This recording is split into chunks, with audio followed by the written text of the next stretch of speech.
ಸರ್ಕಾರ ಈಗಾಗಲೇ ತಿಗಣೆ ರೀತಿ ಜನರ ರಕ್ತವನ್ನು ಹೀರ್ತಾ ಇದೆ. ಅದರ ಮಧ್ಯದಲ್ಲಿ ಈ ಫೈನಾನ್ಸ್ ಕಾರ್ಪೊರೇಷನ್ಗಳು ಕೂಡ ಮೈಕ್ರೋ ಫೈನಾನ್ಸ್ಗಳು ಅಮಾಯಕ ಹೆಣ್ಮಕ್ಕಳಿಗೆ ನಿಮಗೆ ಆರ್ಥಿಕವಾಗಿ ಸಹಾಯ ಮಾಡ್ತೀವಿ ಅಂತ ಹೇಳಿ ಆಸೆಯನ್ನು ತೋರಿಸಿ ಅಲ್ಪ ಸ್ವಲ್ಪ ಹಣ ಕೊಟ್ಟು ಜೀವನ ಪೂರ್ತಿ ಇವರಿಗೆ ಬಡ್ಡಿ ಕಟ್ತಾನೆ ಸತ್ತು ಹೋಗಬೇಕು, ಆ ಪರಿಸ್ಥಿತಿಯನ್ನು ತಂದಿದ್ದಾರೆ. ನಾನು ಮಾಹಿತಿಯನ್ನು ತಗೊಂಡಿದ್ದು ನನಗೆ ಬಂದಿದ್ದು ಕೆಲವೊಬ್ಬರು ತಾಳಿಯನ್ನು ಕೂಡ ಮಾರಿ ಇದು ಮಾಡ್ತಾ ಇದ್ದಾರೆ, ಕೆಲವೊಬ್ಬರು ಸರ್ಕಾರಕ್ಕೆ ತಾಳಿಯನ್ನು ಕಳಿಸ್ಕೊಟ್ಟಿದ್ದಾರೆ. ಸರ್ಕಾರಕ್ಕೆ ಜೀವಂತ ಇದೆಯಾ? ಸರ್ಕಾರಕ್ಕೆ ಜೀವ ಇದೆಯಾ? ಸರ್ಕಾರಕ್ಕೆ ಮನುಷ್ಯತ್ವ ಇದೆಯಾ? ಈ ರಾಜ್ಯದಲ್ಲಿ ಏನು ನಡೀತಾ ಇದೆ ಅಂತ ಹೇಳಿ ಈ ಸರ್ಕಾರಕ್ಕೆ ಗೊತ್ತಾಗ್ತಾ ಇದೆಯಾ?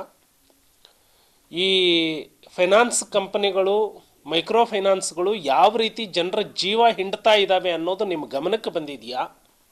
ನಾನು ಗೃಹ ಸಚಿವರಿಗೆ ಕೇಳ್ತಾನೆ, ನಾನು ಮುಖ್ಯಮಂತ್ರಿಗಳಿಗೆ ಕೇಳ್ತಾನೆ.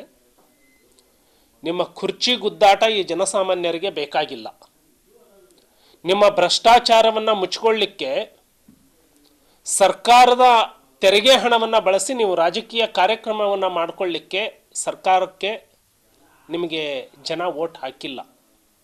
ಹಾಗಾಗಿ ಜನಸಾಮಾನ್ಯರಿಗೆ ಏನು ಯಮನ ರೀತಿಯಲ್ಲಿ ಈ ಮೈಕ್ರೋ ಫೈನಾನ್ಸ್ಗಳು, ಚಿಟ್ ಫಂಡ್ಗಳು ಕಾಡ್ತಾ ಇದ್ದಾವೆ, ಇದರ ಬಗ್ಗೆ ತಕ್ಷಣ ಸರ್ಕಾರ ಕ್ರಮ ವಹಿಸಬೇಕು. ಯಾರಿಗೂ ಕೂಡ ಯಾವ ರೀತಿಯೂ ತೊಂದರೆ ಆಗಲಾರ್ದಂತೆ ಸರ್ಕಾರ ನೆರವಿಗೆ ಬರಬೇಕು, ಅವ್ರ ಮೇಲೆ ಕಾನೂನು ಕ್ರಮ ತಗೊಳ್ಬೇಕು ಅಂತ ಹೇಳಿ ಒತ್ತಾಯವನ್ನು ಮಾಡ್ತಾರೆ.